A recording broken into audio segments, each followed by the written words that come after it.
ஒரே வேட்டியில ரெண்டு designs Udhayam pixel double style dhotis with matching shirt. தமிழரின் பாரம்பரிய திருவிழாவை கொண்டாடுவோம் புத்தாடை பொங்கலோடு. The Chennai silks let the celebration begin.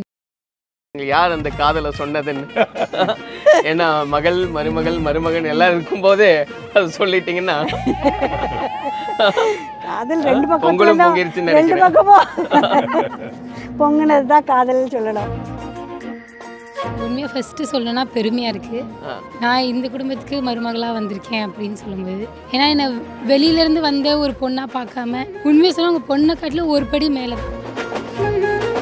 இப்போ உங்களுக்கு அந்த கல்யாணத்துக்கு முன்னாடி ஏதாவது தயக்கம்ன்றது இருந்ததா? பயம்லாம் சொல்லப்பட கெத்தாக இருந்தது. அட்வொகேட் மாமியார் பெரிய தலைவர் என் மாமனார்னு நினைக்கும் போது கெத்தாக தான் இருந்தது. இவ்வளவு இயல்பா பழகக்கூடிய ஒரு மனிதரா இருக்காரு, குடும்பத்துக்குள்ள எவ்வளவு அன்பான ஒரு மனிதரா பாக்குறீங்க? குடும்பத்தில் தாண்டி அவங்க இத்தனை மக்களை சம்பாரித்து வச்சுருக்காங்க, அவங்களுக்கு தெரியும் யார் அவங்க அப்படின்னு. ஆனால் வெளியில் இருக்கிறவங்க பொதுவாக வந்து அவர் அந்த மாதிரி ஒரு ஃபேஸில் கொண்டு வந்து வச்சுருக்கிறாங்க. அதை மாற்றுறதுக்கு எவ்வளோ ட்ரை பண்ணுறாங்க. நான் இன்னார கல்யாணம் பண்ணணும் போது அந்த இதுதான் எங்களுக்கு தடையாக இருந்தது காரியம். அவரையா அப்படின்ற ஒரு பிம்பம் தான். நான் அதையும் தாண்டி நம்ம நேசித்தோம், அதனால் நம்ம கல்யாணம் பண்ணணும் அப்படின்ற வெறியோடு இது பண்ணேன். கல்யாணம் அப்படிங்கும்போது அதுக்கும் நிறைய பிரச்சனைகள் அப்படின்றதெல்லாம் இருந்தது. ஆமாம், எப்படியும் இன்டர் காஸ்ட் மேரேஜ் போது நிறைய பிரச்சனைகள் இருக்க தான் செய்யும். ஆனால் அதையும் தாண்டி தான் அந்த கல்யாணத்தை நாங்கள் முடித்தோம். அப்பாவுடைய அந்த வாழ்க்கை அப்படின்னு பார்க்கும்போது ஏறத்தாழ 17 ஆண்டு காலம் சிறைவாசம். ரொம்ப கஷ்டமாக தான் இருந்துச்சு. அதை பற்றி நினச்சாலே கண்ணீர் தான் வரும். நிச்சயமாக அந்த டைமில் நானே கொஞ்சம் உடஞ்சிட்டேன். இதோட இந்த குடும்பம் அழிந்தது அப்படின்ற நகைத்தவர்கள் பல பேர். இந்த சமூகத்துக்காக போராடின ஒரு வீரர் இன்றைக்கு இல்லை அப்படின்ற மாதிரி ஒரு தோற்றத்தை உருவாக்குனாங்க. அவங்க மாமனார் நல்லா டான்ஸ் ஆடுவார்னு நாங்கள் கேள்விப்பட்டோம். உண்மையா? அது ரொம்ப உண்மை. அது நீங்க நானே பாத்தீங்க எப்போ ஃபர்ஸ்ட் டைம் உங்களுக்கு பார்க்கும்போது எப்படி இருந்தது? ஃபர்ஸ்ட் டைம் எங்கள் என்கேஜ்மெண்ட்டில் தான் பார்த்தோம். அது டான்ஸ் அதெல்லாம் செகண்டரி இருந்தாலும் அவரோட ஹாப்பினஸ் அந்த டான்ஸ் மூலியமா அவர் வெளியில் கொண்டு வந்தார். பொறாம இருந்ததுண்டா? என்ன விட நல்லா சமைக்கிறாரு அப்படி இல்லை. அப்படி கேட்டால் அவருக்கு தான் சொல்லுவார், நான் வந்து மயங்கினதே உன்னுடைய சமையலை பார்த்து தான் அப்படின்னு. கூட்டு குடும்பமாக உட்காந்து பேசி தீர்த்துட்டா எந்த பிரச்சனையும் வராது. ஏதோ சின்ன விஷயமா இருந்தாலும் சரி, பெரிய விஷயமா இருந்தாலும் கூட அவரை நினைக்கும் போதெல்லாம் எனக்கு இந்த பாட்டு தான் வரும். அது இந்த பொங்கல் சிறப்பா பாடி இது இருக்கும், நினைச்சு பாடினதெல்லாம் இல்லைங்க. நான் படிச்சேன்னா அப்படிதான், உன்னை சொல்லி குற்றம் இல்லை, என்ன சொல்லி குற்றம் இல்லை, இறைவன் செய்த குற்றம்னு சொல்லி முடிச்சு. கல்யாணத்தை பத்தி சொல்றீங்களா? ஜேபி சாரினுடைய கல்லூரி வளாகத்தில் இன்னைக்கு பொங்கல் விழா நடக்குது. இந்த சமயத்தில் ராமசாமி சாரும் நம்ம கூட இருக்காரு. ரொம்ப மகிழ்ச்சியா இருக்கு. உங்களுக்கு எப்படி இருக்கு? வாங்க டாக்டர். மயோபதி டாக்டர் மாற்றுத்திறனாளியுடைய ஒரு திறமசாலி. நிறைய குழந்தைகள், ஏழை எளிய குழந்தைகளுக்கு வந்து நிதியே வாங்காமல் உதவி செய்கிற ஒரு டாக்டர்னு சொன்னால் நம்முடைய டாக்டர் ராமசாமி டாக்டர் தான். மயோபதி வச்சு எத்தனையோ குழந்தைகள் நான் கேள்விப்பட்டிருக்கேன், சர்வீஸ் பண்ணுறாரு. சில குழந்தைகளுக்கு நானே ஃபோன் பண்ணி அவங்க கொஞ்சம் பாருங்கள் அப்படின்னு சொல்லுவேன். பர்சனல் கேர் எடுத்து பார்ப்பார். எல்லாரையும் பார்க்குறாரு, நம்ம சொன்னாலும் கொஞ்சம் கேர் எடுத்து பார்ப்பார். அந்த மாதிரி நிறைய குழந்தைகளுக்கு அவர் சேவை செய்கிற டாக்டருக்கு என்னுடைய வாழ்த்துக்கள். Thank you sir. உங்கள் ஃபிசியோதெரபிஸ்ட் நிறைய பேர் அங்கேயே வந்து இருக்கிறாங்க. அங்கே சர்வீஸ் பண்ணவங்க நம்மகிட்டே சர்வீஸ் பண்ணுறாங்க. உங்கள் ஃபங்க்ஷனுக்கு வந்தது ரொம்ப ஹாப்பியாக இருக்கு, சந்தோஷம். Thank you sir. இன்னொரு ரிக்வஸ்ட், ஏன்னா குடும்பம் சகிதமாக இருக்கீங்க இன்னைக்கு, அப்படியே குடும்பத்தோடய பேசிடலான்னு ஒரு எண்ணம். பேசிடலாம், கண்டிப்பாக பேசலாம். நன்றி. கலாட்டா வாய்ஸ் நேயர்களுக்கு வணக்கம். நான் சரவண ராம்குமார். இன்னைக்கு ஜான் பாண்டியன் சாரினுடைய கல்லூரியில் பொங்கல் விழாவில் இருக்கும். அதை விட கூடுதல் சிறப்பான ஒரு விஷயம் என்னன்னா, ஒரு குடும்பம் சகிதமாக இன்னைக்கு எல்லாரும் சேர்ந்துருக்காங்க அப்படின்றத பார்க்குறோம். அந்த சந்தோஷத்தோடு அவங்ககிட்டயும் பேசிடலாம். வணக்கம் சார். வணக்கம் மேடம். எல்லாரும் எப்பவுமே குடும்பம் சகிதமாக தான் இருக்கும். அப்படியா? இல்லை, இது பொங்கல் விழாவோடு சேர்ந்ததாக இருக்கு இல்லையா? அறிமுகப்படுத்திடலாம் சார், யாரெல்லாம் அப்படின்னு. இது என்னுடைய மருமகள். பையன் வந்து ஹாஸ்பிட்டலில் ஒர்க்குக்காக போயிட்டாரு, அதனால இன்றைக்கு அவங்க மட்டும் தான் இருக்காங்க. அவங்க பேரப்பிள்ளை, அவங்களுடைய பிள்ளைகள் எல்லாம் இருக்குது. 2 பிள்ளைகள், ஒரு பையன், 2ஆவதும் பையன், 2 பேரப்பிள்ளைகள் அவங்க மூலமாக. அப்புறமா இது என்னுடைய மகள். மகளுக்கு ஒரு பேத்தி பிறந்திருக்கா இப்போதான். அது என்னுடைய மருமகன், அவரும் டாக்டர், அவர் பீடியாட்ரிஷியன். இவங்களும் ரேடியாலஜிஸ்ட். இவங்க MBA முடிச்சுட்டு இருக்காங்க, ஹவுஸ் ஒய்ஃபாக இப்போ. சரி மேடம், இப்போ ரொம்ப சந்தோஷமா இருக்கு எல்லாரும் ஒன்றா இந்த விழாவில் சந்திக்கிறது அப்படின்றது. பொதுவாக ஒரு குடும்பத்தில் கணவன் மனைவி அப்படின்னு நம்ம எடுத்துக்கிட்டோம்னா யாராவது ஒருத்தர் பேச்சில் சிறந்தவங்களா இருப்பாங்க. இப்போ சாரும் சொல்ல வேண்டியதே இல்லை, களத்துல அவர் பேசுறது தான் வேலை, உங்களுக்கும் பேசுறதே வேலையா இருக்கு. 2 பேருமே ஒரு குடும்பத்துல பேசக்கூடியவங்களா இருக்கும்போது அது எப்படி இருக்கும்? அது சந்தோஷமா இருக்குமா? எப்படி இருக்கு? கண்டிப்பா, அதாவது பேச வேண்டிய இடத்துல தான் நாங்க பேசுவோம். அவர் பேசுறத வந்து கேட்டு நாங்க நடப்போம். அதுதான் எங்களுடைய குடும்பத்தின் செயல்பாடுகள். இல்ல இப்ப வீட்ல யார் அதிகமா பேசுவீங்க, அதை சொல்லுங்களேன். வீட்டுல பேசுறது அவங்க தான் பேசுவாங்க. ஆமா, அவங்க இருக்கும்போது அவங்க பேசுவாங்க, அவங்க இல்லாத ஆப்சன்ஸை நான் பேசி கிளியர் பண்ணுவேன். சரி, அப்படின்றதுதான். மற்றபடி மற்ற பிள்ளைகளும் பேசுவாங்க. எல்லாருடைய கருத்தும், வீடுன்ற போது எல்லாருடைய கருத்தையும் கேட்டு தான் எந்த ஒரு விஷயமும் நாங்கள் செய்வோம். அது இவர் தலைவர் சொல்லிட்டாரு இல்லை அப்பா சொல்லிட்டாருன்ற மாதிரி இருக்காது. என்ன அப்படின்றது எல்லாருடைய கருத்தையும் கேட்டு தான் எந்த ஒரு முடிவும் நம்ம வீட்டில் எடுக்கப்படும். அதனால் அந்த சுதந்திரம் வந்து எல்லாருக்கும் கொடுக்கப்பட்டிருக்கு வீட்டை பொறுத்த மட்டும். நீங்களே கேட்டுக்கோங்க. அந்த குடும்பத்தில் எப்படி இருக்கு, என்னெல்லாம் பேசுறீங்கன்றது கேட்கறதுக்கு முன்னாடி சார் பேசியிருந்தார் இன்டர்வியூவில், உங்களுடைய திருமணம் எப்படி நடந்ததுன்னு. நீங்கள் சொல்லுங்களேன், முதல் முறை சாரை எங்கே பார்த்தீங்க, எப்படி அந்த சந்திப்பு? அவங்கள வந்து நாங்கள் வந்து எங்களுடைய ஃபேமிலி கல்யாணம், அதாவது எங்கள் அண்ணனுடைய ஒய்ஃப் வந்து திருநெல்வேலியிலேருந்து எடுத்தோம், பொண்ணு எடுத்தோம். அந்த குடும்பத்திற்கு இவங்க ரொம்ப அப்பா அம்மா அப்படின்ற அளவுக்கு ரொம்ப க்ளோஸாக இருந்த, அங்கே ஒரு ஃபேமிலி ஃப்ரெண்டாக தான் நாங்கள் அறிமுகமானோம். அப்போது அவர் சொந்தம் அப்படின்றதில் நாங்கள் அறிமுகமானோம். அதுக்கப்புறமா அவங்க வந்து நம்ம வீட்டுக்கு வர போக இருந்ததில் அவருடைய செயல்பாடுகள் எனக்கு பிடித்திருந்தனால நாங்கள் காதல் திருமணம் தான். இல்லை, அதை தான் கேட்டேன் சார் கிட்ட, காதல் திருமணமான காதலும் சொல்லலாம், நிச்சயிக்கப்பட்டதுன்னு சொல்லலாம் அப்படின்னு. முதல்ல சொல்லிட்டாப்ல, இன்னொரு ஃபேமிலியோட பழக்கம் இருந்தது. அவங்க தங்கச்சி அக்கா இருந்தா அவங்க வீட்டுக்கு அவங்க மாப்பிள்ளை மருமகனை இவங்க அண்ணனை பொண்ணு பார்க்க வந்தாங்க. முறையின்படியில் அவர் எனக்கு மாப்பிள்ளை தான். அந்த அடிப்படையில் தான் நாங்கள் ரிலேட்டாக வந்தோம்னு சொன்னாலும் காதல். அதையும் சொல்லிருங்க, யார் அந்த காதலை சொன்னதுன்னு. ஏன்னா மகள் மருமகள் மருமகன் எல்லாம் இருக்கும்போது அது சொல்லிட்டீங்கன்னா காதல் ரெண்டு பக்கம் பொங்கலும் பொங்கிருச்சுன்னு நினைக்கிறேன். பொங்குனது தான் காதல்னு சொல்லணும். அதனால 2 பேருமே அதை விரும்பணும். மேபி அந்த ஃபர்ஸ்ட் ஸ்டெப் வந்து எப்பவுமே ஆண்கள் கிட்ட தான் வந்திருக்கோம்னு நினைக்கிறேன். அதனால அவர் நினைக்கிறீங்களா? நடந்ததுதான் கேக்குறேன் மேடம். இல்ல, அதுதான் நான் சொல்லுவேன். ஆனா அவங்க வந்து இல்ல இல்ல உங்ககிட்ட தான் வந்துச்சு அப்படின்வாங்கல்ல, அதுக்கு சொல்றேன். சரி, 2 பேருமே ஈக்குவல், பரஸ்பரம் 1 2 3 சொன்ன மாதிரி ஒரே நேரத்துல சொல்லிட்டீங்க. நிஜமாவே அப்படிதான் நடந்தது சார். எப்படி இருக்குங்க? ஏன்னா எல்லாருமே ஒரு இடத்துல ஒரு நிகழ்ச்சி எல்லாத்துலயும் பங்கெடுத்துக்கிறோம் அப்படிங்கும்போது, இப்போ நீங்க உங்களுக்கு எப்படி இருக்கு பார்க்கும்போது? உண்மையாக ஃபஸ்ட்டு சொல்லணும்னா பெருமையாக இருக்குது. நான் இந்த குடும்பத்துக்கு மருமகளாக வந்திருக்கேன் அப்படின்னு சொல்லும்போது, ஏன்னா என்னை வெளியிலேருந்து வந்த ஒரு பொண்ணாக பார்க்காம அவங்க பொண்ணை எப்படி பார்க்குறாங்களோ அதே மாதிரி ஈக்குவலாக எல்லா விஷயங்கள்லையும், உண்மையாக சொல்ல அவங்க பொண்ணை காட்டில் ஒரு படி மேலே தான். நீ ஃபஸ்ட்டு வந்து பண்ணுமா, நீ எல்லாத்தையும் எடுத்து முன்னெடுத்து நடத்துன்னு சொல்லி தான் மாமாவும் சரி அத்தையும் சரி அப்படி தான் என்னை வச்சுருக்காங்க. உண்மையாக என் குடும்பத்தில் எப்படி இருந்தனோ, வேற ஒரு புது வீட்டுக்கு போனால் எனக்கு அது புதுசாக இருக்கும், வித்தியாசமாக இருக்கும் தான் நினச்சி வந்தேன். ஆனால் எங்கள் வீட்டை காட்டிட்டு இங்கே ரொம்ப சந்தோஷமாக என்னை நல்லா பார்த்துக்குறாங்க அத்தையும் மாமாவும். இப்போது உங்களுக்கு அந்த கல்யாணத்துக்கு முன்னாடி ஏதாவது தயக்கம்ன்றது இருந்ததா? ஏன்னா இப்போது ஜான் பாண்டியன் சார் அப்படிங்கும்போது ஒரு அரசியல் களத்தில் இருக்கக்கூடிய ஒரு நபராக இருக்கார், எல்லாருக்குமே அறிமுகமான நபராக இருக்கார். ஒரு அரசியல் பின்னணி கொண்ட ஒரு குடும்பத்துக்கு நம்ம மருமக பொண்ணாக போகிறோமே அப்படின்றது பயம்லாம் சொல்ல கெத்தாக இருந்தது. அட்வொகேட் மாமியார், பெரிய தலைவர், என் மாமனார்னு நினைக்கும் போது கெத்தாக தான் இருந்தது. உங்கள் ஃப்ரெண்ட்ஸ் கிட்ட எல்லாம் சொல்லி சந்தோஷப்பட்டதுண்டா? எப்படி இருந்தது அந்த சூழ்நிலை? சந்தோஷப்படுறது அதான் பெருமையாக ஃபீல் பண்ணி, ரொம்ப எனக்கு மற்றவங்ககிட்ட சொல்லும்பொழுது யாருன்னே தெரியாத ஒரு பின்னணி இல்லாமல் எல்லாருமே எல்லாருக்கும் தெரிஞ்ச முகம். நான் பேரை சொன்னாலே போதும் அவங்க எல்லாத்தையும் சொல்லிடுவாங்க. ஸோ பொண்ணுன்னா ஒரு செல்லம் இருக்கும் இல்லையா? யார் செல்லம்? நீங்க அப்பா செல்லமா அம்மா செல்லமா? 2 பேர் செல்லம் தான். இப்படி இல்ல, பொதுவா சொல்லக்கூடாது. அப்பா கொஞ்சம் கூட. நீங்க சொன்னீங்க, அப்பா சொன்னாங்க இல்லையா, இந்த மாதிரி ஒரு சூழ்நிலையில கல்யாணம் பண்ணிக்கிட்டோம் அப்படின்னு. இப்போ நீங்க அவங்களுக்குள்ள இருக்கக்கூடிய அந்யோன்யம் அப்படின்னு பார்த்து வளரும் போது எதெல்லாம் நினைச்சு சந்தோஷப்படுறது உண்டு, இல்ல பொறாமப்படுறது உண்டு அந்த மாதிரி? 2 பேரும் எதுனாலும் கேட்டு தான் செய்வாங்க. லைக் நீ சொல்கிறத நான் செய்யணும் அப்படி அந்த ஆர்டரிங் இருக்காது. ஸோ நான் சொல்கிறத நீ கேட்டுக்கிற அந்த மாதிரி தான் இருக்கும். ஸோ அந்த இது அண்டர்ஸ்டாண்டிங் ரொம்ப பிடிக்கும். இப்போ உங்களுக்குள்ள பிரதர் இருக்கார், இப்போ அவர் மட்டும் தான் மிஸ்ஸிங் இல்லையா சார்? அது ஒரு சின்ன வருத்தம். ஸோ உங்களுக்குள்ள சண்டை ஏன்னா பொதுவா வந்து ஒரு பிரதர் சிஸ்டர்னா அந்த சண்டை சின்ன வயசுல இருந்து சின்ன வயசுலலாம் நிறைய சண்டை போட்டு என்னெல்லாம் சண்டை வரும் அப்படி சின்ன சின்ன விஷயத்துக்கு ரொம்ப பெரிய விஷயத்துக்கு இல்லை அதனால நிறைய சண்டை போட்டிருக்கோம் ஆனால் இப்போ இல்லை இப்போ நல்ல அண்டர்ஸ்டாண்டிங்ல அப்ப யார் வந்து சப்போர்ட் பண்ணுவா உங்களுக்கு யார் சப்போர்ட் பண்ணுவா அது அப்பா உங்களுக்கு அப்பா அம்மா வந்து பிரதருக்கு சப்போர்ட் அம்மா வந்து யார் கரெக்ட் அப்படின்னு பார்த்து தான் சப்போர்ட் பண்ணுவாங்க ஓகே யாரு பையன் தான் செல்லம் அப்படிலாம் கிடையாது ஸோ உங்களுக்கு எப்படி இருக்கு சார் அந்த ஃபீல் அப்படி ஒரு ஃபேமிலியா எல்லாமே எனக்கு இது ஒரு புதுசாக தான் இருந்துச்சு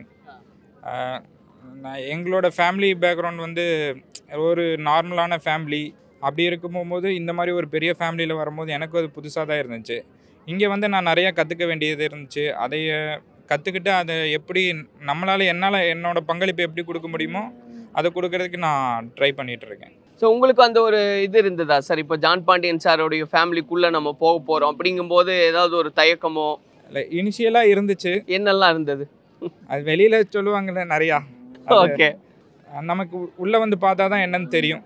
எஸ் இப்போது வெளியிருந்து பார்க்கும்போது அவர் பார்க்கும்போது அந்த லுக்லேயே சொல்லுவாங்க நிறைய பேர் ஒரு ஜெய்ஜாண்டிகா அப்படி பார்க்கும்போது அவர் எவ்வளவு இயல்பாக பழகக்கூடிய ஒரு மனிதராக இருக்கார் குடும்பத்துக்குள்ளே எவ்வளோ அன்பான ஒரு மனிதராக பார்க்குறீங்க. கண்டிப்பாக குடும்பத்தில் தாண்டி அவருங்க இத்தனை மக்களை சம்பாரித்து வச்சுருக்காங்க அவங்களுக்கு தெரியும் யார் அவங்க அப்படின்னு. ஆனால் வெளியில் இருக்கிறவங்க பொதுவாக வந்து அவர் அந்த மாதிரி ஒரு ஃபேஸில் கொண்டு வந்து வச்சுருக்குறாங்க அதை மாற்றுறதுக்கு எவ்வளோ ட்ரை பண்ணுறாங்க ஆனால் மக்கள் தான் அதை புரிஞ்சு மாறணும். அந்த ஒரு வருத்தம் உண்டு உங்களுக்கும் அது தப்பாக ப்ரொஜெக்ட் பண்ணிகிட்டே இருக்காங்க. ஆமாம் அது கண்டிப்பாக இருக்கு. எஸ் அதான் மேடம் இப்போ உங்களுக்கு அந்த வருத்தம் உண்டா மேடம்? ஏன்னா இப்போ ஜான் பாண்டியன் சார்னா களத்தில் நிற்கிறாரு ஒரு அரசியல் முகமாக இருந்தாலும் நிறைய விமர்சனங்களை வந்து வைக்கிறாங்க இப்படி இருக்கே அப்படின்னு அது ஒரு மனைவியா அது எப்படி இருக்கு உங்களுக்கு? ஆரம்ப கட்டத்துலேருந்தே எங்கள் குடும்பமும் வந்து நான் இன்னார கல்யாணம் பண்ணணும் போது அந்த இதுதான் எங்களுக்கு தடையாக இருந்தது காரியம். அவரையா அப்படின்ற ஒரு பிம்பம் தான். நான் அதையும் தாண்டி நம்ம நேசித்தோம் அதனால் நம்ம கல்யாணம் பண்ணணும் அப்படின்ற வெறியோடு இது பண்ணேன்.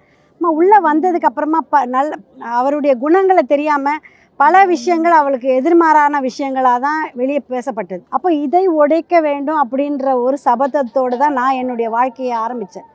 அப்போது சில வேளைகளில் இந்த பல வழக்குகளை போட்டு அவரை சிறையில் வைக்கணுன்ற ஒரு இதில் தான் போகும்.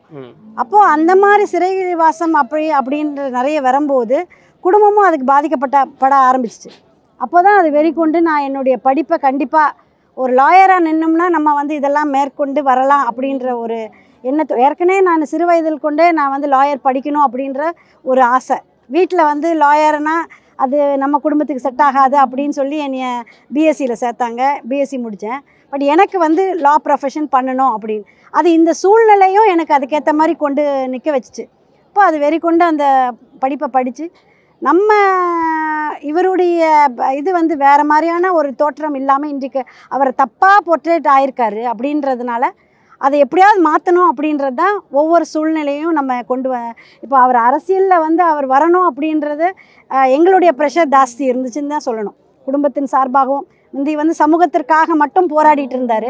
அதை தாண்டி நீங்கள் வந்து அரசியல்லையும் நம்ம போகணும், அரசியலில் நீங்கள் நிற்கணும், மக்களுக்கு நீங்கள் சேவை செய்யணும் அப்படின்றது அது ஒரு இது. இந்த கல்லூரியை பொறுத்த மட்டும் அவருடைய அவருக்கான பார்வை மாற்றப்பட வேண்டும். ஒரு தந்தையாக ஒரு மாணவர்களுக்கு ஒரு தந்தையாக இருக்க வேண்டும் அப்படின்ற ஒரு கான்செப்டை உருவாக்க வேண்டும். அவர் மற்றவர்களுக்கு உலகத்துக்கு அவரை வந்து இந்த கல்வி தந்தையாக கொண்டு போகப்பட வேண்டும் அப்படின்ற நோக்கோடு தான் இந்த கல்லூரி ஆரம்பிக்கப்பட்டது. இந்த கல்லூரின்ற இந்த எஜுகேஷன் லைன்லேயே நாங்கள் வந்தோம். ஸோ அது ஒரு எங்களுடைய நினைவுகளை நாங்கள் இங்கே பதிவு பண்ணுறதுக்கு ஒரு வாய்ப்பு. அது பல தடைகளை கடந்து தான் இப்படியான ஒரு சூழ்நிலை அப்படின்றது. அப்போ திருமண சமயத்தில் கல்யாணம் அப்படிங்கும்போது அதுக்கும் நிறைய பிரச்சனைகள் அப்படின்றதெல்லாம் இருந்தது. ஆமாம், எப்படியும் இன்டர்காஸ்ட் மேரேஜ் நிறைய பிரச்சனைகள் இருக்க தான் செய்யும். ஆனால் அதையும் தாண்டி தான் அந்த கல்யாணத்தை நாங்கள் முடித்தோம். இங்கே திருநெல்வேலியில் தான் கல்யாணம் நடந்துச்சு. அப்போ என்னுடைய சொந்தங்கள் யாருமே அதில் சேர்ந்து கலந்துக்கல. அந்த அந்த சமூகம் அப்படின்ற ஒரு இது வந்து அதுக்கப்புறமா இரண்டாவது பொண்ணு வயிற்றில் இருக்கும்போது தான் அப்புறமா குடும்பமே எங்கள் கூட சேர்ந்தது. அது வரைக்கும் அவங்க சேரலை. இப்போ எல்லாமே சுமூகமாக இப்போ எல்லாரும் இருக்காங்க. அப்பா அம்மா எல்லாம் இறந்துட்டாங்க. பட் மற்ற என்னுடைய அண்ணனுங்க 2 பேர் இருக்காங்க. எல்லாருமே சும்மா தான் எங்களோட பழகுறாங்க. இப்போது பொதுவாகவே காலமே மாறிடுச்சு. இப்போ முன்னாடி இருந்த ஒரு இது ஜாதி என்ற அடிப்படை வந்து இன்றைக்கு சூழ்நிலையில் மாறிக்கொண்டு வந்திருக்கு. அது நிச்சயமாக மாறிவிட்டதுன்னு தான் சொல்லும். ஏன்னா என் குடும்பமே ஒரு கூட்டு குடும்பமாக இருக்கிறோம். அதே மாதிரி அது கலப்பு குடும்பமாக தான் இருக்குது. ஜாதி மதம் பேதம் இல்லாமல் நாங்கள் எல்லாரும் ஒன்றாக இருக்கிறோம் அப்படின்றத எங்கள் குடும்பம் ஒரு அடையாளமாக இருக்கணும் அப்படின்றது தான். மேடம் உங்ககிட்ட கேட்கணும்னு நினைக்கிறேன். ஏன்னா அப்பாவுடைய அந்த வாழ்க்கை அப்படின்னு பார்க்கும்போது ஏறத்தாழ 17 ஆண்டு காலம் சிறைவாசம், இந்த 8 ஆண்டு காலம் பிரிந்திருந்தது அப்படின்னு கேட்கும்போதே அவர்கிட்ட உணர முடிஞ்சது. அது ஒரு பெரிய வலி நிறைஞ்ச வாழ்க்கையாக இருந்தது. நீங்கள் வளரக்கூடிய சூழ்நிலையில் அது எப்படி இருந்தது உங்களுக்கு? ரொம்ப கஷ்டமாக தான் இருந்துச்சு. அதை பற்றி நினச்சாலே கண்ணீர் தான் வரும். ரொம்ப ரொம்ப கஷ்டப்பட்டு தான் வந்தோம். ஆனால் அந்த டைம்லேயும் எங்கள் அப்பா வந்து எந்த ஒரு பிள்ளைங்களுக்கு எந்த குறையும் இருக்கக்கூடாது, ஃபேமிலி குறை இல்லாமல் தான். ஆனால் அந்த எந்த அப்பாவும் செய்வாங்களான்னு எனக்கு தெரியல. அந்த விதத்தில் வந்து ரொம்ப மிஸ் பண்ணியிருப்பீங்க இல்லையா? ரொம்ப ரொம்ப ரொம்ப மிஸ். ஏன்னா பீக் டைம், ஒரு காலேஜ் சேர்கிற டைம், அண்ணனுக்கும் அந்த டைமில் இல்லைன்னும் போது ரொம்ப வருத்தமாக இருந்துச்சு. பட் அம்மா அவ்வளோ ஸ்ட்ராங்காக இருந்தனால தான் நாங்கள் இவ்வளோ ஸ்ட்ராங்காக இருக்கிறோம்னு நினைக்கிறேன்.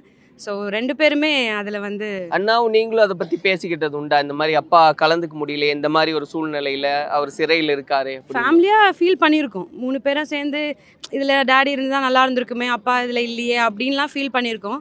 But still we so strong. But இதெல்லாம் தாண்டி இன்னைக்கு எல்லா இதுலேயும் ஒன்றா இருக்கும்போது ரொம்ப சந்தோஷமாக இருக்குது. அது எப்படி நீங்கள் ஃபேஸ் பண்ணீங்க மேடம்? ஏன்னா ஒரு மனைவியா அது எவ்வளோ பெரிய வலின்னு பார்க்குறவங்கனால புரிஞ்சுக்க முடியும்னு நம்புகிறேன். ஆமாம். அது எப்படி கடந்து வந்தீங்க? இவெல்லாம் கொஞ்சம் நான் 4th ஸ்டாண்டர்ட் அந்த ரேஞ்சில் படிச்சுட்டு இருக்க ஸ்டேஜ் தான். 4th 5th ஸ்டேஜில் தான் இவங்க எதிர்பார்க்காம நானே அந்த கேஸை நாங்கள் தான் எங்கள் ஆஃபீஸ் மூலமாக தான் நடத்தினோம். சிறப்பாக நல்லா கேஸ் போயிட்டு இருந்துச்சு. பட் ஆனால் பேக் ப்ரெஷர்ஸ் நிறையனால எதிர்பார்க்கல டேர்னிங் பாயிண்ட்டாக தீர்ப்பு வந்துச்சு. நிச்சயமாக அந்த டைமில் நானே கொஞ்சம் உடஞ்சிட்டேன். இப்படி நம்ம நடக்கும் அப்படின்னு எதிர்பார்க்கலையே அப்படின்னு. சரி, இதை நம்ம மேற்கொண்டு கண்டிப்பாக உடச்சி அவரை வெளியே கொண்டு வருவோம் அப்படின்ற நம்பிக்கையோட, எனக்கு கடவுள் நம்பிக்கை ரொம்ப ஜாஸ்தி. ஸோ கண்டிப்பாக கடவுள் என்னை கைவிட மாட்டார்ன்ற நம்பிக்கை எனக்கு உறுதியோட. சார் சொன்னார், என் மனைவி தான் அந்த இடத்துல நின்று குழந்தைகளை ஆளாக்கி. ஆமாம். அப்போ நம்ம முடியாதுன்ற ஒன்று இல்லை. ஏன்னா எல்லாரும் வந்து இதோட அவருடைய சதாப்தம் முடிஞ்சிருச்சு, இதுக்கு மேலே வெளியே வரமாட்டார், விடமாட்டாங்க அப்படின்ற மாதிரிலாம் நிறைய பேசுனாங்க. ஏன்னா லைஃப் அப்படின்றது தானே கொடுத்துருந்தாங்க. அப்போது நம்ம அதை உடைப்போம், கண்டிப்பாக நமக்கான நேரம் வரும் அப்படின்றது தான். நம்ம ஹைகோர்ட்லேயும் போராடினோம். அங்கேயும் பல தடைகள், வெளித்தடைகள் மூலமாக நம்மளால் வெளியே கொண்டு வர முடியல. நம்ம சுப்ரீம் கோர்ட் வரைக்கும் சென்று ஆனாலும் எந்த ஒரு நேரத்துலையும் என்னுடைய கணவர் எங்களுக்கு வந்து எந்த குறைபாடும் வைத்ததில்லை. ஆனால் எங்களுக்கு குறை வந்து வெளியிலேருந்து பேசுகிற விஷயங்கள் தான் எங்களுக்கு குறையாக இருக்கும். இவங்க கொண்டு வர மாட்டாங்க, இவங்க எவ்வளோதான் இந்த குடும்பம் அப்படின்ற மாதிரி, இதோட இந்த குடும்பம் அழிந்தது அப்படின்ற நகைத்தவர்கள் பல பேர். நம்ம வந்து ஒன்றுமே இல்லாமல் போயிட்டாரு, இந்த சமூகத்துக்காக போராடின ஒரு வீரர் இன்றைக்கு இல்லை அப்படின்ற மாதிரி ஒரு தோற்றத்தை உருவாக்குனாங்க. ஆனாலும் நிச்சயமாக வருவாருன்ற நான் அப்போது அரசியலுக்கு வந்தேன். அவங்க இல்லைன்னு ஒன்று தான் நான் வந்து அரசியலுக்கு உள்ளே வந்து நான் இருக்கேன் உங்களுக்காக அப்படின்ட்டு நான் மக்களை சந்தித்து ஒவ்வொரு கிராமங்களுக்கும் எல்லா கூட்டங்களுக்கும் நான் செல்வேன். இப்போ தமிழக மக்கள் முன்னேற்ற கழகத்தை நாங்கள் கொண்டு செல்லிட்டு இருந்த ஒரு பீரியடு, அங்கே பொதுச் செயலாளராக நான் அப்போ வந்து செயல்படுத்தி அதை கொண்டு சென்றேன். அதுக்கப்புறமா பல இன்னல்கள், பல போராட்டங்கள். ஒரு பக்கம் ஒய்ஃபாக போராடினேன், ஒரு பக்கம் கட்சியின் பொறுப்பாளராக போராடினேன், ஒரு பக்கம் பிள்ளைகளின் தாயாக அவங்களுக்கு தந்தையாகவும் இருக்க வேண்டிய ஒரு சூழ்நிலையில் தந்தையாகவும் இருந்து, இதுக்கெல்லாமே கடவுளுடைய அனுகிரகம் தான். கடவுள் இல்லாமல் இதை நான் செய்திருக்க முடியாதுன்னு தான் நான் நம்புகிறேன். ஸோ மக்கள் சக்தியும் என்னோட இருந்தாங்க. கட்சியில் அப்பாற்பட்டு பொறுப்பாளர்கள், உறுப்பினர்கள், கட்சியோட உறுப்பினர்கள் எல்லாருமே எனக்கு தோள் கொடுத்தாங்க. ஸோ அந்த தைரியம் கண்டிப்பாக நம்மளால் முடியும் அப்படின்றத அதை நம்ம முடித்து 2010 கடைசியில் தலைவரை வெளியே கொண்டு வர்றதுக்கான வாய்ப்பு பெரிய கொண்டாட்டமாக இருந்திருக்கும். ஆமாம், அது விழாக்கோலமாக ஒரு நாள் ஃபுல்லாக ட்ராவலிங்கில் அவ்வளோ மக்கள் கூட்டம் வந்து அவரை வரவேற்கிறதுக்கு வந்திருந்தாங்க. எதிர்பார்த்து இருந்த ஒரு மக்கள் கூட்டம், வர மாட்டார்கள்னு எதிர்பார்த்த கூட்டம் ஒரு பக்கம். அதை தாண்டி நம்ம இன்றைக்கு நிற்கிறோம்னா அது நிச்சயமாக இறைவனுடைய செயல்தான். அது எவ்வளோ சந்தோஷமாக இருந்ததுங்க. ஏன்னா அப்பா அந்த விஷயத்தையெல்லாம் பிரேக் பண்ணிட்டு வர்றாரு அப்படின்றது. ரொம்ப ரொம்ப சந்தோஷமாட்டு அன்றைக்கி நைட்லாம் தூங்கவே இல்லை. ஃபுல் ட்ராவல்லே ஒரு ஊராக நிறுத்தி அவ்வளோ மக்கள் இருந்தாங்க பார்க்குறதுக்குன்னு. பார்த்து க்ரீட் பண்ணி ரொம்ப ரொம்ப சந்தோஷமாக இருந்துச்சு. அவ்வளோ வருஷம் கழிச்சும் நம்மளுக்கு அப்பாக்குன்னு ஒரு கூட்டம் இருந்துச்சு, அப்படி அவரை நம்பி ஒரு கூட்டம் இருந்துச்சு அப்படின்னு பார்க்கும்போது ரொம்ப ஹாப்பியாக இருந்துச்சு. வார்த்தையே இல்லை. நீங்கள் சொல்லுங்களேன் மேடம். அது இப்போது உங்களுடைய கணவர், இப்போ நீங்களும் கேள்விப்பட்டிருப்பீங்க ஏன்னா அந்த ஸ்ட்ரகிள்ஸ் எப்படிப்பட்டதுன்னு. உங்களுடைய கணவர் அதை பற்றி சொல்லியிருக்காரா?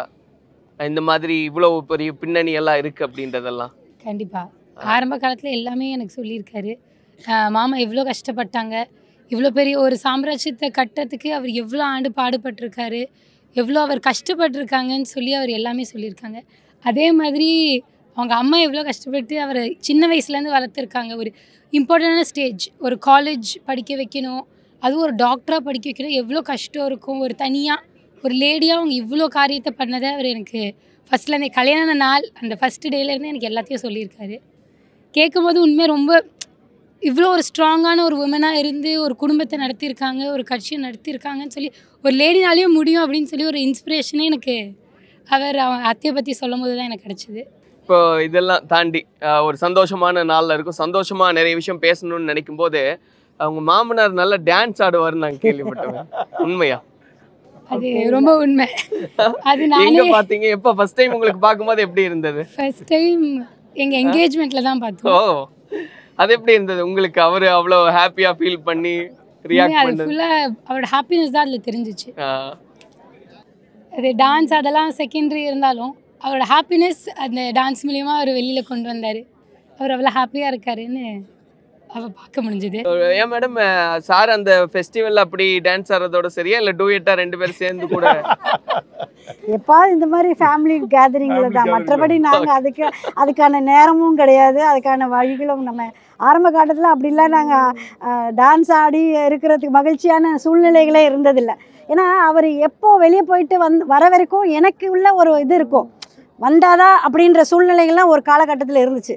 இன்றைக்கி போகிறாரு, ஒரு மீட்டிங்கு போகிறாங்கன்னா அங்கே பிரச்சனைகள் இருக்கும், போராட்டங்கள் இருக்கும், அது எங்கே எந்த இடத்துல என்ன நடக்கும்னு சொல்ல முடியாது.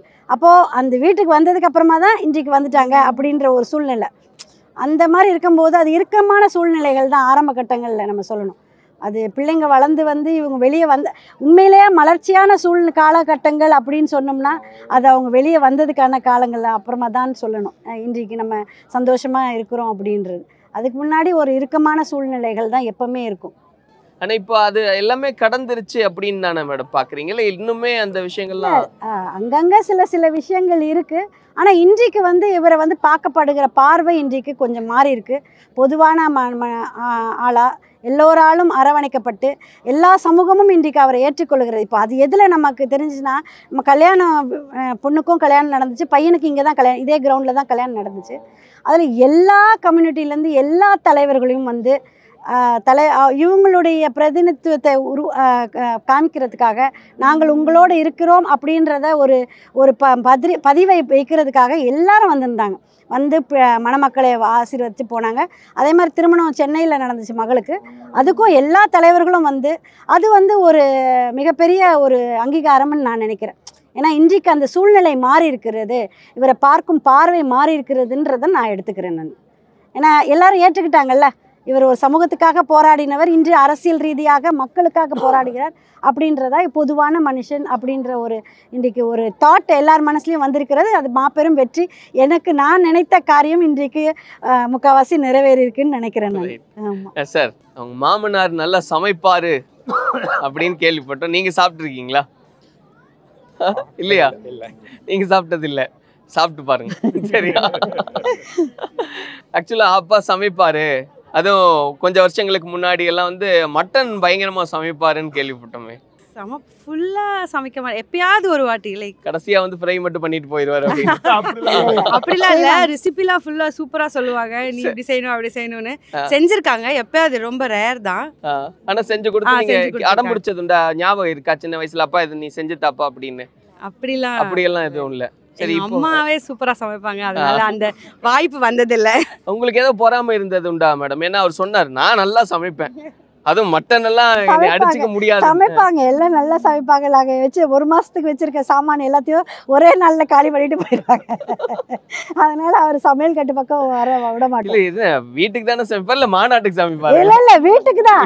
எல்லா பொருள்களும் நாங்கள் வந்து வாங்கி வச்சிருக்கிறது எல்லா விஷயங்களுக்காகவும் எடுத்து பயன்படுத்தி, அதாவது சின்னதாக குறைச்சி சமைக்க தெரியாது. ஸோ நிறைய சமைச்சு எல்லாத்தையும் ஒரே நாளில் காலி பண்ணி வேண்டாம் அப்படின்னு. பட் ரொம்ப நல்லா ருசியாக சமைச்சு கொடுப்பாரு. பொறாம இருந்ததுண்டா, என்ன விட நல்லா சமைக்கிறாரு அப்படி இல்லை. அப்படி கேட்டால் அவருக்கு தான் சொல்லுவார், நான் வந்து மயங்கினதே உன்னுடைய சமையலை பார்த்துதான். அப்படியா சார்? அப்படி என்ன சமைச்சாங்க? இல்ல அது சொன்னீங்க, என்ன குறிப்பா இது சமைச்சாங்க, நான் காதல் வயப்பட்டதுக்கு அதுதான் காரணம். அப்படி இல்ல, நல்லா சமைப்பாங்க, நல்லா டேஸ்டியா இருக்கும். நான் ஏற்கனவே சொன்ன மாதிரி நல்லா சமைப்பாங்க. ரைட். நிஜமாவே இந்த இவ்வளவு போராட்டங்கள்லாம் கடந்து இன்னைக்கு இவ்வளவு சந்தோஷமா ஒரு குடும்பம் சகிதமா பார்க்கறது எங்களுக்கு பெரிய மகிழ்ச்சியா இருக்கு. நிறைவே ஏதாவது சொல்லணும்னு நினைக்கிறீங்களா சார்? ஏன்னா இன்னைக்கு தேதியில ஒரு சகிப்புத்தன்மை இன்மையின் காரணமா நிறைய பேர் தொட்டதுக்கெல்லாம் விவாகரத்து அப்படின்னு ஒரு சூழ்நிலையா மாறுது. அது வருத்தத்தோட பார்க்குறோம். அதுக்கு என்ன சொல்லணும்னு நினைக்கிறீங்க? மகிழ்ச்சியான குடும்பம், தெளிவான குடும்பம். ஏதாவது ஒரு குடும்பத்தில் பிரச்சனை சொன்னால் கூட்டு குடும்பமாக உட்காந்து பேசி தீர்த்துட்டா எந்த பிரச்சனையும் வராது. ஏதாவது சின்ன விஷயமா இருந்தாலும் சரி, பெரிய விஷயமா இருந்தாலும். இது வரைக்கும் என் குடும்பத்தில் வரல. எதாக இருந்தாலும் கலந்து ஆலோசித்து ஒரு முடிவு எடுத்தால் எந்த குடும்பத்திலையும் எப்பவுமே பிரச்சனை வராது, நல்லபடியாக வாழலாம். இதுதான் என்னுடைய வாழ்த்து. கூட சொல்ல வர்றது என்னென்னா, இப்போ ஒரு குடும்பம்ன்றபோது கணவனும் மனைவியும் இரண்டு பேருமே சமமாக இருக்கிறாங்க. ஒருவருக்கு விட்டு கொடுக்குற பழக்கம் கண்டிப்பாக வேணும். ஏன்னா எல்லா விஷயத்துக்கும் நான் சொல்கிறது கரெக்டுன்னு சொல்லி பிடிவாதம் பிடிக்கக்கூடாது. இன்றைக்கி ஆஸ் அட்வொகேட் நாங்கள் பார்க்குற இந்த விவாகரத்து வர விஷயங்களை பார்த்தோம்னா ஒருவருக்கொருவர் விட்டு கொடுக்குற தன்மையே இல்லாமல் போகிறதன் காரணமாக தான். ஏன்னா இருவரும் வேலை செய்கிறாங்க, இருவரும் சம்பாதிக்கிறார்கள் கை நிறைய.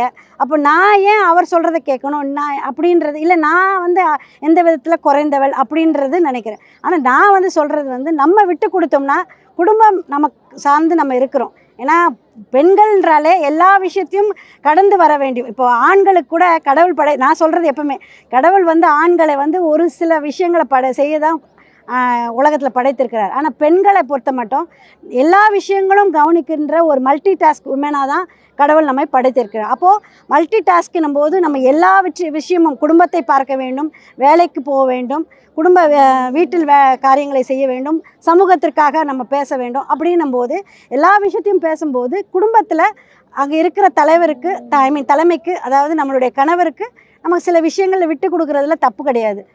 அப்படியே தப்பு பண்ணுறாங்கன்னா அதுக்கு ஒரு நேரம் வரும், நம்ம பேசுகிறதுக்கான நேரம். அப்போ 2 பேருமே ஒரு நேரத்தில் இடிச்சுக்கிட்டு பேசணும்னா அந்த காரியம் நடக்காது. கொஞ்சம் விட்டு பிடிச்சி நம்ம சொல்லி அது காரியங்களை நம்ம கொண்டு போனோம்னா விட்டு கொடுக்கறது தான் வாழ்க்கை. அப்போ அந்த விட்டு கொடுக்குற தன்மை இருந்துச்சுன்னா நிச்சயமாக நம்மளுடைய வாழ்க்கை நல்லாயிருக்கும். நம்மளுடைய பிள்ளைகள் சந்ததியை பற்றி நம்ம யோசிக்கணும். அந்த குடும்பம் நல்லாயிருக்கும். நம்ம குடும்பம் நல்லா இருந்தால் நாடு நல்லாயிருக்கும். ஆகவே எல்லோரும் இணைந்து வாழுகின்ற ஒரு சந்தர்ப்பத்தை உருவாக்க வேண்டும். குடும்பங்களுக்குள்ள ஐக்கியம் வேண்டும். குடும்பத்துக்குள்ளே வருகிற மருமகனாக இருக்கட்டும், மருமகளாக இருக்கட்டும், நம்மளுடைய பிள்ளைகள் என்று நினைத்து விட்டால் எல்லா விஷயங்களும் பிரச்சனை இல்லாமல் போகும் அப்படின்னு நான் நினைக்கிறேன். என்னுடைய குடும்பத்திலையும் நான் பிள்ளைகளாக தான் பார்க்கிறேன், மருமகளாகவோ மருமகனாகவோ பார்ப்பதில்லை. இல்லை, அதனால தான் முதல் கேள்வி கேட்டேன். ஒரு வீட்டில் 2 பேச்சாளர்களாக இருக்கீங்களே எப்படி அப்படின்றது தான். ஆனால் அப்படி இருந்தாலும் ஒரு சகிப்புத்தன்மையோட அனுசரித்து போகும்போது ஒரு குடும்பம் நல்லா இருக்கும். விட்டு கொடுத்தாலும் கெட்டு போவதில்லை. இதுதான் ராஜிக்கு வேற ஒன்றுமே இல்லை. அதுதான் அதிகமாக நீங்கள் தான் விட்டு கொடுப்பீங்க இல்லையா சார்? ஏன்னா நாட்டுக்கே ராஜானாலும்னு ஒரு பழமொழி உண்டு. இல்லை அப்படிலாம் இல்லை. 2 பேருமே ஒரு சில விஷயங்கள் எல்லாம் விட்டு கொடுப்போம். சரி, சார்கிட்ட நான் கேட்டேன், பாட்டு பாடுவீங்களா அப்படின்னு. நான் கேட்டப்போ ஒரு தத்துவ பாட்டு கேட்கறதெல்லாம் உண்டுன்னு 2 வரி சொன்னார். பாடல அவர் சொன்னார். நீங்க பாடுறது உண்டா மேடம்? பாடுவேன் நான். அவருக்காக ஒரு பாட்டு அப்படியே பாட்டு இப்போ பாடுறது சும்மா அவருக்காக எங்க நீங்க பாடி இருப்பீங்க கண்டிப்பா. யாரும் உங்க வீட்டு பிள்ளைங்க கேட்டிருக்க வாய்ப்பு இல்லை. இன்னைக்கு எல்லாருமே கேட்கட்டுமே. அந்த அளவுக்கு பெரிய பாடகி இல்ல கிடையாது. சும்மா 2 வரியோட நிறைவா அதை பாடி முடிச்சிடலாமே. உங்களுக்கு அந்த லிரிக்ஸ் எல்லாம் எனக்கு அந்த மாதிரி இல்ல, முன்னாடி கேட்ட அந்த பழைய பாடல்கள் ஏதாவது கூட அவரை நினைக்கும் போதெல்லாம் எனக்கு இந்த பாட்டு தான் வரும். அது இந்த பொங்கல் சிறப்பா பாடிடலாம். இது இருக்கும், அதில் நினைச்சு பாடுறதுலாம் இல்லைங்க. நீங்க புதுசா ஒரு இது இல்லை. பொதுவாக வந்து மியூசிக் பிடிக்கும், பாட்டு பிடிக்கும்.